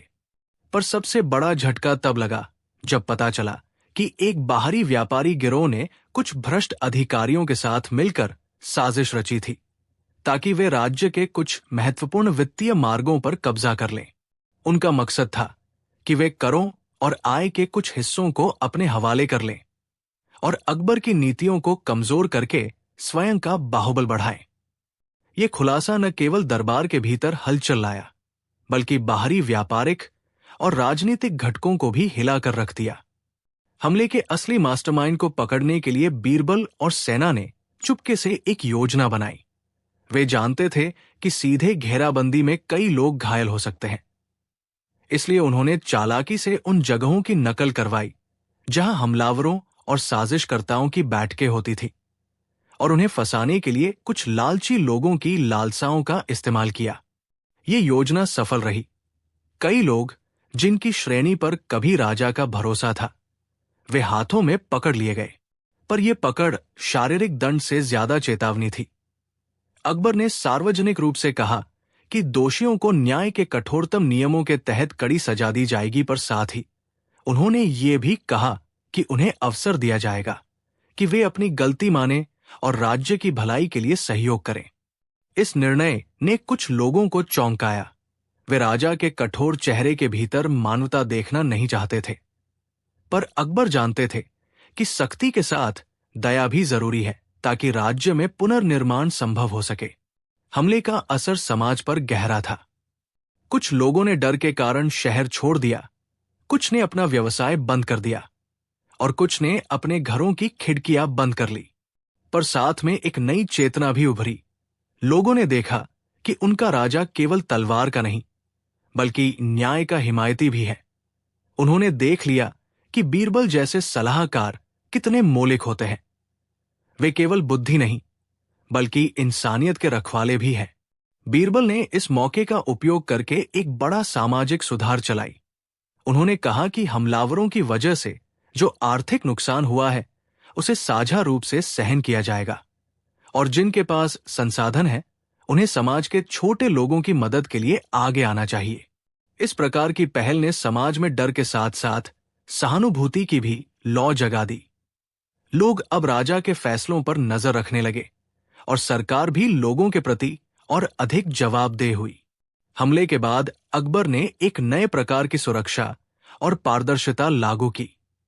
उन्होंने न केवल सैनिक सुरक्षा बढ़ाई, बल्कि प्रशासनिक प्रक्रियाओं में जनता की भागीदारी को भी बढ़ाया।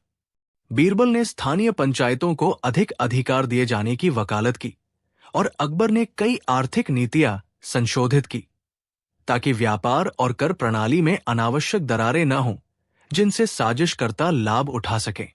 इस सब के बीच बीरबल ने एक छोटी सी परंपरा शुरू की। हर महीने वे एक सभा बुलाते, जहां सामान्य जनता, सैनिक और अधिकारी खुलकर बातें करते और अपने छोटे-मोटे मसले आपस में सुलझाते। ये परंपरा दरबार के भीतर एक नया वातावरण लाने में सफल रही, जिसमें खुलकर बात करने की आदत पनपी और लोगों ने रिश्वतखोरी और भ्रष्टाचार के खिलाफ आवाज उठानी शुरू की। सालों बाद लोग उस दिन को याद करते जब दरबार पर हमला हुआ था। कुछ इसे खतरनाक दिन मानते, कुछ इसे एक परीक्षा के रूप में देखते, पर सबसे सशक्त स्मृति रही उस पल की जब अकबर ने शांत होकर कहा कि हमारा राज्य केवल ताकत से नहीं, बल्कि न्याय और समझ से भी चलता है। बीरबल की सूझ और जनता की भागीदारी ने मिलकर उस आघात को उलटकर सकारात्मक ऊर्जा में बदल दिया।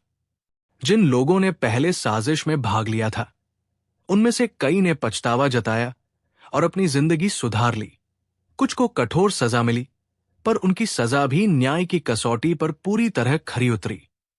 न करीब का अत्याचार, न दया की पातु मनमानी, बल्कि न्याय जो सबके लिए बराबर था। वक्त ने घाव भर दिए, पर उस दिन की सीख हमेशा बनी रही कि राजा और प्रजा दोनों की सहानुभूति और जागरूकता ही किसी भी साजिश को खत्म कर सकती है। अकबर ने इस घटना के उपरांत अपने शासन में और भी मानवीयता लाई। बीरबल ने अपनी सूझ से और अधिक लोगों को सिखाया कि किस तरह से बुद्धि को दया और नीति के साथ जोड़ा जा सकता है, और जनता ने ये समझा कि उनका सहयोग किसी भी सत्ता से बड़ा संरक्षण है। उस हमले की याद ने सबको ये सिखाया कि किसी भी समाज में दरबार और प्रजा के बीच की दूरी जितनी कम होगी, उतनी ही मजबूत होगी उस समाज की नींव। और इसी तरह अकबर के दरबार पर हुआ हमला इतिहास की पन्नियों में केवल एक घटना नहीं रहा, बल्कि वो एक सबक बन गया जो युग दर युग सिखाता रहा कि सत्ता की परीक्षा तब तक नहीं पूरी होती जब तक वो अपने लोगों के साथ खड़ी न हो। और इस परीक्षा में जीत वही होते हैं जिनके पास न केवल तलवार हो, बल्कि समझ और इंसानियत भी। अकबर की सुबह अक्सर किसी पहेली की तरह आती थी, शांत पर अंदर किसी हल्की सी खनक के साथ। उस दिन भी महल की खिड़कियों से सूर्य की किरणें धीरे धीरे पर्दे के किनारे पर झूल रही थी, और दरबार की जमीन पर पुराने रंग के धब्बों की तरह गिरती हुई चमक फैला रही थी। अकबर अपनी आसन पर बैठे थे। उनके चेहरे पर वही ठहराव था जो उन्हें राजा बनाए रखता, नफासत नहीं, पर एक तरह की स्थिरता जो लोगों को भरोसा दे। बीरबल उनके बगल में बैठे पिताश्री के शांत मुस्कुराते हुए थे, पर आज बीरबल की आंखों में कुछ और भी था। जिज्ञासा की वो हल्की सी तेज रेखा जो किसी नए खेल की तैयारी बताती है। दरबार सुबह के औपचारिक शब्दों से आज भी गुजरता रहा। मंत्रियों की आवाजें उठती, सुने जाते सवाल मिलते, और अकबर के विचार उन शब्दों के मध्य से गुजर कर रह जाते। किंतु उसी दिन एक साधारण सा आदमी दरबार में आया। उसका पहनावा बारीक और महंगा नहीं था। कपड़े साधारण, चरण नग्न, हाथ में पुराने दस्तावेजों का लपेटा हुआ बंडल था। लोग उसे देखते ही सोचने लगे कि ये कौन है जो बिना किसी दावत या बुलावे के सीधे दरबार तक आ गया।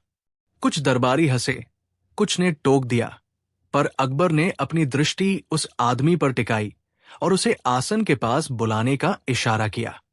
आदमी ने झुककर सलाम किया।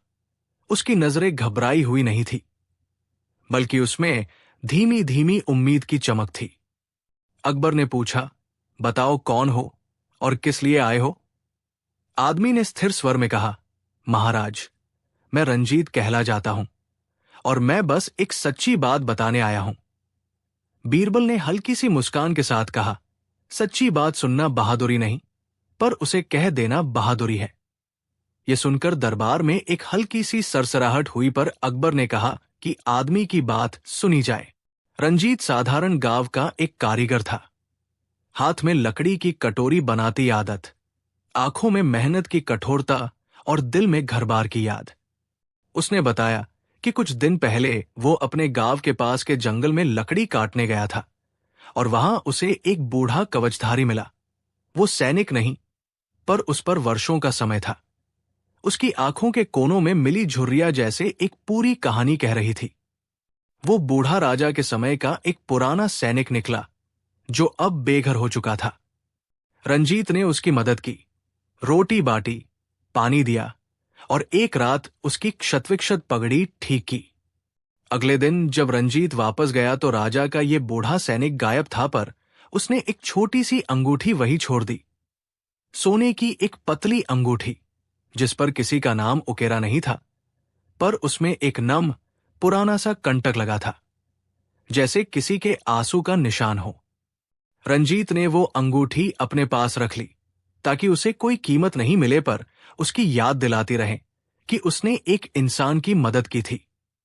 पर गांव में सुव्यवस्था और कर्ज के बीच उसकी जिंदगी ने उसे मजबूर कर दिया कि वो किसी तरह मदद का एक छोटा उपाय सोचे। वो अंगूठी बेचकर घर का कर्ज चुकाने की सोचने लगा। तभी उसने सुना कि अकबर का दरबार किसी ऐसे व्यक्ति को ढूंढ रहा है जिसने किसी वीर योद्धा की सेवाएं की थी, और उसने सोचा क्यों न स्वयं जाकर राजा के सामने सच बता दिया जाए कि उसने एक अंगूठी पाई है जो उस बूढ़े की हो सकती है। शायद मालिक मिल जाए और उसकी दिली संतुष्टि भी हो। इस बात ने दरबार में हल्की सी हलचल पैदा की। कईयों ने कहा कि अंगूठी बेचकर कुछ पैसे कमाने की बात समझदारी है, पर अकबर की आंखों में एक अलग सवाल था। ये सोना ही क्यों? क्या उससे बड़ा कोई संकेत नहीं था? बीरबल ने मुस्कुराते हुए कहा, कभी कभी चीज का असल मूल्य उसके पत्थर में नहीं, बल्कि उसकी कहानी में होता है। अकबर ने रंजीत की आंखों में झांका और कहा, तुमने उसका क्या किया? रंजीत ने कहा, मैंने उसको थैले में रखा और सोचा कि पहले मैं सत्य कहूंगा कि ये क्या है, फिर भाग्य पर छोड़ दूंगा। यह सुनकर अकबर ने उसकी ईमानदारी की सराहना की और कहा कि वो अंगूठी उन्हें दे दे। पर रंजीत ने झट से मना कर दिया कि वो अंगूठी बेचकर अपने परिवार का पालन करना चाहता है। दरबार की हवा में एक छोटे से तनाव की लहर दौड़ गई। कहा जाने लगा कि राजा ने मांगा और मन नहीं माना। बीरबल ने उस क्षण मधुरता से कहा, कभी कभी राजा कोई चीज मांगता नहीं, वो इशारा करता है कि उसने किसी मूल्य का मान लिया है। अकबर ने धीमे शब्दों में रंजीत से कहा, तुम्हारे पास जो चीज है वो मेरे लिए महत्वपूर्ण नहीं, पर उसकी वजह जानने का मेरा अधिकार है। पर रंजीत अड़ा हुआ था। उसकी जिंदगी उसकी जिम्मेदारी थी और वो अंगूठी उसका आश्वासन थी। अकबर ने फिर प्रस्ताव रखा। वो अंगूठी राजकीय निधि में नहीं लेना चाहते थे, पर वे चाह रहे थे कि अंगूठी को किसी ऐसे व्यक्ति तक पहुंचाया जाए जो उसका असली हकदार हो। उन्होंने कहा कि यदि वो असली मालिक किसी पुराना सैनिक के रूप में सामने आया तो उसे सम्मान दिया जाएगा और अंगूठी उसी को लौटा दी जाएगी। पर यदि असली मालिक नहीं मिला तो अंगूठी को गांव के स्कूल के एक छोटे से कोष में डाल दिया जाए ताकि वहां के बच्चों को पढ़ने का सामान मिल सके। राजा ने अपने शब्दों में वही भाव रखा जो जनता के लिए न्याय और दया दोनों का संकेत हो। इस पर रंजीत चुप रहा। उसकी आंखों में जिद और समझ का संगम था। आखिरकार उसने कहा, महाराज, मैं चाहूंगा कि आप ही इसे ठाने, पर यदि आप कहें कि अंगूठी को गांव के बच्चों के लिए रखा जाए तो मैं भी उसमें राजी हो जाऊंगा। यह सुनकर अकबर ने सिर हिलाया और बीरबल की तरफ देखा। बीरबल ने नम्रता से मुस्कुराकर कहा, देखा, छोटा सा सवाल भी बड़े सबक दे जाता है। अगले दिन दरबार ने फैसला किया कि अंगूठी को उपहार स्वरूप किसी ऐसे व्यक्ति को दी जाए जो जनता के हक में काम आया हो, न कि बेहतरी के लिए धन लोलुपता में। अकबर ने निर्देश दिया कि वे दूध भेजकर उस बूढ़े सैनिक की खोज करते हैं और साथ ही गांव में शिक्षा के लिए प्रयोजन भी चालू कर दिया जाए। पर चीजें सरल नहीं रहीं। कुछ दरबारियों ने इस निर्णय पर चुटकी ली और कहा कि राजा केवल उन कीमती चीजों से लोगों का दिल जीतना चाहते हैं। पर अकबर के मन में कुछ और था। उनका मानना था कि एक सोने की अंगूठी भी बहुत बड़ा कथानक बन सकती है यदि उसे सही अर्थ दिया जाए। बीरबल ने इस सब पर कहा, अकबर, अंगूठी सोने की है, पर उसकी चमक वही है जो किसी की जिंदगी को रोशन करे। वो तभी सार्थक होगी जब उसे वह दिया जाए जिसे सच में जरूरत हो। दिन बीतते गए। दूध खूंटे बांधकर गांवों में पहुंचे और बूढ़े सैनिक की खोज शुरू हुई। खबर फैली कि दरबार में अंगूठी है और उसे लौटाया जाएगा। कुछ लोगों ने सोचा कि यह साधारण बात है, पर गांव वालों के मन में उम्मीद की किरण जल उठी। पर समय के साथ एक अनपेक्षित मोड़ आया। वही बूढ़ा सैनिक जिसे रंजीत ने बचाया था, अपने कंधे पर लताड़ और आंखों में थकान लिए अचानक दरबार के द्वार पर खड़ा हुआ। उसकी चाल धीमी पर गर्वमयी थी। उसके चेहरे पर वो पुरानी सूनी चमक थी जिसे सालों की जद्दोजहद होने पर भी कोई मिटा नहीं पाता। अकबर ने स्वयं उसे आसन पर बुलाया और पूछा कि क्या वो उस अंगूठी का मालिक है। बूढ़े ने दबी आवाज में कहा, महाराज, मैंने वो अंगूठी अपने जवान दिनों में पाई थी। ये मेरी पत्नी ने। सूर्य की किरणें धीरे धीरे पर्दे के किनारे पर झूल रही थी और दरबार की जमीन पर पुराने रंग के धब्बों की तरह गिरती हुई चमक फैला रही थी। अकबर अपनी आसन पर बैठे थे। उनके चेहरे पर वही ठहराव था जो उन्हें राजा बनाए रखता, नफासत नहीं, पर एक तरह की स्थिरता जो लोगों को भरोसा दे। बीरबल उनके बगल में बैठे पिताश्री के शांत मुस्कुराते हुए थे, पर आज बीरबल की आंखों में कुछ और भी था। जिज्ञासा की वो हल्की सी तेज रेखा जो किसी नए खेल की तैयारी बताती है। दरबार सुबह के औपचारिक शब्दों से आज भी गुजरता रहा। मंत्रियों की आवाजें उठती, सुने जाते सवाल मिलते, और अकबर के विचार उन शब्दों के मध्य से गुजर कर रह जाते। किंतु उसी दिन एक साधारण सा आदमी दरबार में आया। उसका पहनावा बारीक और महंगा नहीं था। कपड़े साधारण, चरण नग्न, हाथ में पुराने दस्तावेजों का लपेटा हुआ बंडल था। लोग उसे देखते ही सोचने लगे कि ये कौन है जो बिना किसी दावत या बुलावे के सीधे दरबार तक आ गया। कुछ दरबारी हंसे, कुछ ने टोक दिया, पर अकबर ने अपनी दृष्टि उस आदमी पर टिकाई और उसे आसन के पास बुलाने का इशारा किया। आदमी ने झुककर सलाम किया। उसकी नजरें घबराई हुई नहीं थी, बल्कि उसमें धीमी धीमी उम्मीद की चमक थी। अकबर ने पूछा, बताओ कौन हो और किस लिए आए हो? आदमी ने स्थिर स्वर में कहा, महाराज, मैं रंजीत कहला जाता हूं और मैं बस एक सच्ची बात बताने आया हूं। बीरबल ने हल्की सी मुस्कान के साथ कहा, सच्ची बात सुनना बहादुरी नहीं, पर उसे कह देना बहादुरी है। यह सुनकर दरबार में एक हल्की सी सरसराहट हुई, पर अकबर ने कहा कि आदमी की बात सुनी जाए। रंजीत साधारण गांव का एक कारीगर था। हाथ में लकड़ी की कटोरी बनाती आदत, आंखों में मेहनत की कठोरता और दिल में घर बार की याद। उसने बताया कि कुछ दिन पहले वो अपने गांव के पास के जंगल में लकड़ी काटने गया था और वहां उसे एक बूढ़ा कवचधारी मिला। वो सैनिक नहीं, पर उस पर वर्षों का समय था। उसकी आंखों के कोनों में मिली झुर्रियां जैसे एक पूरी कहानी कह रही थी। वो बूढ़ा राजा के समय का एक पुराना सैनिक निकला जो अब बेघर हो चुका था। रंजीत ने उसकी मदद की, रोटी बांटी, पानी दिया और एक रात उसकी क्षतविक्षत पगड़ी ठीक की। अगले दिन जब रंजीत वापस गया तो राजा का ये बूढ़ा सैनिक गायब था, पर उसने एक छोटी सी अंगूठी वही छोड़ दी। सोने की एक पतली अंगूठी जिस पर किसी का नाम उकेरा नहीं था, पर उसमें एक नम पुराना सा कंटक लगा था, जैसे किसी के आंसू का निशान हो। रंजीत ने वो अंगूठी अपने पास रख ली ताकि उसे कोई कीमत नहीं मिले, पर उसकी याद दिलाती रहे कि उसने एक इंसान की मदद की थी। पर गांव में सुव्यवस्था और कर्ज के बीच उसकी जिंदगी ने उसे मजबूर कर दिया कि वह किसी तरह मदद का एक छोटा उपाय सोचे। वो अंगूठी बेचकर घर का कर्ज चुकाने की सोचने लगा। तभी उसने सुना कि अकबर का दरबार किसी ऐसे व्यक्ति को ढूंढ रहा है जिसने किसी वीर योद्धा की सेवाएं की थी, और उसने सोचा क्यों न स्वयं जाकर राजा के सामने सच बता दिया जाए कि उसने एक अंगूठी पाई है जो उस बूढ़े की हो सकती है। शायद मालिक मिल जाए और उसकी दिली संतुष्टि भी हो। इस बात ने दरबार में हल्की सी हलचल पैदा की। कईयों ने कहा कि अंगूठी बेचकर कुछ पैसे कमाने की बात समझदारी है, पर अकबर की आंखों में एक अलग सवाल था। ये सोना ही क्यों? क्या उससे बड़ा कोई संकेत नहीं था? बीरबल ने मुस्कुराते हुए कहा, कभी कभी चीज का असल मूल्य उसके पत्थर में नहीं, बल्कि उसकी कहानी में होता है। अकबर ने रंजीत की आंखों में झांका और कहा, तुमने उसका क्या किया?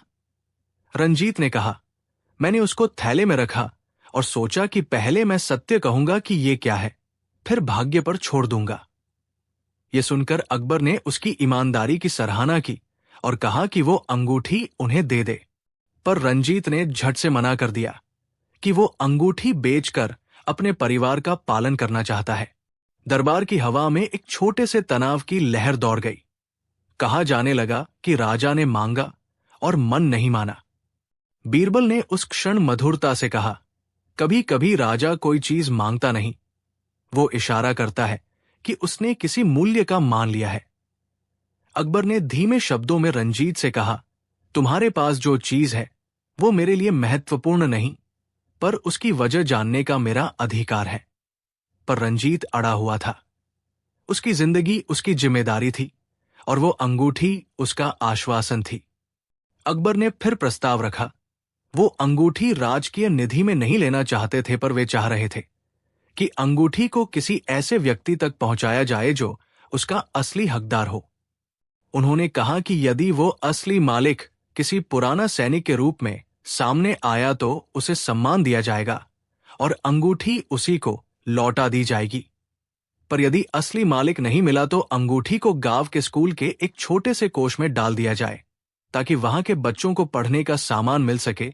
राजा ने अपने शब्दों में वही भाव रखा जो जनता के लिए न्याय और दया दोनों का संकेत हो। इस पर रंजीत चुप रहा। उसकी आंखों में जिद और समझ का संगम था। आखिरकार उसने कहा, महाराज, मैं चाहूंगा कि आप ही इसे ठाने, पर यदि आप कहें कि अंगूठी को गांव के बच्चों के लिए रखा जाए तो मैं भी उसमें राजी हो जाऊंगा। यह सुनकर अकबर ने सिर हिलाया और बीरबल की तरफ देखा। बीरबल ने नम्रता से मुस्कुराकर कहा, देखा, छोटा सा सवाल भी बड़े सबक दे जाता है। अगले दिन दरबार ने फैसला किया कि अंगूठी को उपहार स्वरूप किसी ऐसे व्यक्ति को दी जाए जो जनता के हक में काम आया हो, न कि बेहतरी के लिए धन लोलुपता में। अकबर ने निर्देश दिया कि वे दूध भेजकर उस बूढ़े सैनिक की खोज करते हैं और साथ ही गांव में शिक्षा के लिए प्रयोजन भी चालू कर दिया जाए। पर चीजें सरल नहीं रहीं। कुछ दरबारियों ने इस निर्णय पर चुटकी ली और कहा कि राजा केवल उन कीमती चीजों से लोगों का दिल जीतना चाहते हैं। पर अकबर के मन में कुछ और था। उनका मानना था कि एक सोने की अंगूठी भी बहुत बड़ा कथानक बन सकती है यदि उसे सही अर्थ दिया जाए। बीरबल ने इस सब पर कहा, अकबर, अंगूठी सोने की है, पर उसकी चमक वही है जो किसी की जिंदगी को रोशन करे। वो तभी सार्थक होगी जब उसे वह दिया जाए जिसे सच में जरूरत हो। दिन बीतते गए। दूध खूंटे बांधकर गांवों में पहुंचे और बूढ़े सैनिक की खोज शुरू हुई। खबर फैली कि दरबार में अंगूठी है और उसे लौटाया जाएगा। कुछ लोगों ने सोचा कि यह साधारण बात है, पर गांव वालों के मन में उम्मीद की किरण जल उठी। पर समय के साथ एक अनपेक्षित मोड़ आया। वही बूढ़ा सैनिक जिसे रंजीत ने बचाया था, अपने कंधे पर लताड़ और आंखों में थकान लिए अचानक दरबार के द्वार पर खड़ा हुआ। उसकी चाल धीमी पर गर्वमयी थी। उसके चेहरे पर वो पुरानी सूनी चमक थी जिसे सालों की जद्दोजहद होने पर भी कोई मिटा नहीं पाता। अकबर ने स्वयं उसे आसन पर बुलाया और पूछा कि क्या वो उस अंगूठी का मालिक है। बूढ़े ने दबी आवाज में कहा, महाराज, मैंने वो अंगूठी अपने जवान दिनों में पाई थी। ये मेरी पत्नी ने मेरे लिए दी थी जब मैं पहली बार रणभूमि से लौटा था। हम दोनों की वो याद थी। जब वो गरीब हुई तो वो अंगूठी उसे बेच दी ताकि घर चल सके। बूढ़े की आवाज टूटने लगी और उसने कहा, वो अंगूठी जो अब गांव के एक युवा के पास है, वो मेरे लिए सिर्फ धातु नहीं, पर मेरी यादों की एक कड़ी है। उसकी आंखें नम थी और हल्का सा कांप रहा था। वो अपनी वीरता और पुरानी यादों के बोझ से दबा हुआ था। अकबर ने नजर घुमाई। दरबार में खामोशी छा गई। कुछ लोग ये सोचने लगे कि क्या राजा उस बूढ़े की दर्द को समझकर अंगूठी लौटाएंगे। पर अकबर की नीति वही थी कि मानवता के साथ न्याय किया जाए। उन्होंने कहा, तुम्हारी यादों की कीमत हम समझते हैं, पर क्या तुम ये कह पाओगे कि वो अंगूठी तुम्हें वापस मिलने से तुम्हारी जिंदगी में कोई बड़ा परिवर्तन होगा? बूढ़े ने आंखें बंद कर कह दिया, महाराज, वो अंगूठी मेरी पत्नी की याद है। जब तक वो मेरे पास रहेगी मुझे उसकी दुआ मिलती रहेगी। ये बात सुनकर दरबारियों में कुछ भावनाएं उठीं। कुछ को दया आई। कुछ ने पूछा कि क्या गांव के बच्चों की पढ़ाई की जरूरत कम है। बीरबल ने धीमे स्वर में कहा, यहां सच्चाई का बहस नहीं बल्कि उसका संवेदनशील निर्णय चाहिए। अकबर ने मुनमुनाते हुए कहा कि वे एक प्रस्ताव रखते हैं। अंगूठी लौटाने से पहले वे ये सुनिश्चित करेंगे कि गांव के बच्चों का स्कूल और पढ़ाई का साधन स्थापित हो। उन्होंने कहा कि वे मुनव्वर, दरबार के मुंशी, को आदेश देंगे कि गांव के लिए एक स्थायी कोष का प्रबंध करें और वहीं से कुछ राशि निकाली जाएगी, पर अंगूठी उस बूढ़े को लौटाई जाएगी ताकि उसकी याद सुरक्षित रहे। ये प्रस्ताव दोनों जरूरतों यादों और शिक्षा को संतुलित करता था। बूढ़े की आंखों में आहिस्ता से मुस्कान आई, पर वो बोले, महाराज, अगर आपने इस तरह का न्याय किया तो मैं धन्य होगा। रंजीत जो वहां खड़ा था, उसकी आंखों में हल्की चिंता और गर्व दोनों झलक रहे थे। उसने सोचा था कि अंगूठी बेचकर उसका परिवार राहत पाएगा, पर अब उसने पाया कि उसका निर्णय किसी बड़े नेक काम का कारण बन सकता है। समय के साथ व्यवस्था शुरू हुई। गांव में एक छोटी सी पाठशाला की नींव रखी गई और वहां के बच्चों के लिए सहज सामग्री भेजी गई। मगर सबसे चुनौतीपूर्ण बात थी उस बूढ़े की अपनी मर्यादा को बचाना। वो व्यक्ति बेटों पर निर्भर नहीं बनना चाहता था। उसने अपनी हवाले से जीवन जीना चाहा। अकबर ने उसकी इच्छा का सम्मान करते हुए कहा कि वो स्वयं स्कूल के लिए कुछ दान करेगा और गांव के स्वयं सहायता समूहों को भी प्रोत्साहन दिया जाएगा, ताकि गांव आर्थिक रूप से अपने पैरों पर खड़ा हो सके। अंगूठी का वापसी समारोह बेहद साधारण रखा गया। कोई भव्यता नहीं, केवल गांव के छोटे से चौक में बीरबल और अकबर की उपस्थिति और वहां के लोगों का मिलन। जब अंगूठी बूढ़े के हाथ में आई तो उसके हाथ कांपे, पर उसके आंखों में बढ़ती हुई रोशनी थी। न केवल उसकी पत्नी की याद का तेजोत था, बल्कि जनता की गर्माहट का भी असर था। पर कहानी यही खत्म नहीं हुई। अंगूठी और उसका आदान प्रदान दरबार में एक बड़ा सबक बन गया। कुछ दरबारियों ने कहा कि यह केवल एक प्रतीकात्मक कृत्य है, पर असल परिवर्तन वह है जो लोगों की जिंदगियों में आए। अकबर ने वही कहा था जो असल में वो कर रहे थे, न्याय और दया साथ साथ होना चाहिए।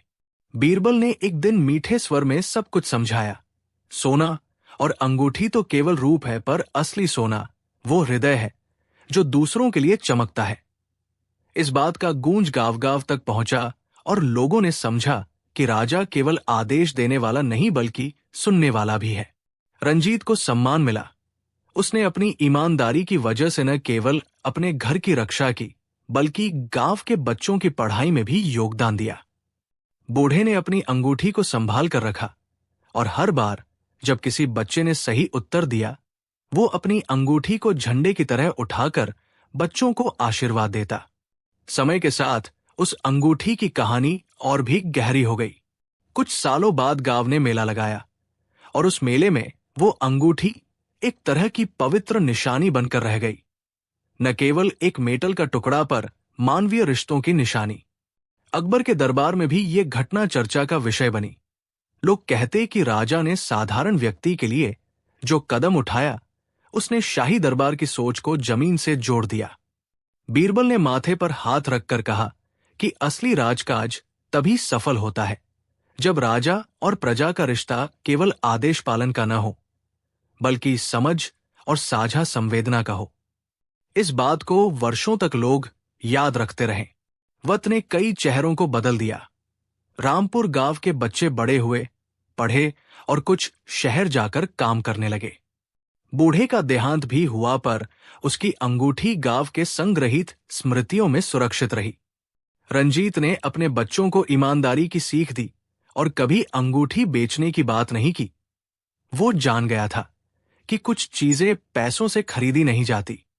अकबर के शासनकाल में इस तरह की छोटी घटनाएं अनेक बार होती रहीं। राजा ने लोगों की दिक्कतें सुनी, हल किए और दया के साथ न्याय किया। पर वो अंगूठी वाली घटना एक अलग तरह की मिसाल बन गई। वो मिसाल ये दिखाती थी कि कैसे एक साधारण निर्णय, एक सुनवाई और एक मोड़ी हुई अंगूठी ही किसी पूरे समाज का दृष्टिकोण बदल सकती है। वर्षों बाद जब कोई गांव का बुजुर्ग इस घटना की कहानियां सुनाता, वो कहता, देखो बेटा, सोने की अंगूठी उसने नहीं बनाई थी, वो तो उस बूढ़े की जिंदगी की स्मृति थी। पर अकबर ने वो मेहर की बातें दिखाकर ये बताया कि राजा की सबसे बड़ी दौलत उसका दिल है। जितना बड़ा दिल होगा, उतना ही बड़ा राज्य होगा। और बीरबल की वही मासूम मुस्कान, जो शुरू में थी, वर्षों बाद भी लोगों के बीच बनी रही। उनकी बातों और नजरों में वही सरल समझ थी जो हर कहानी को इंसानियत का रूप दे देती थी।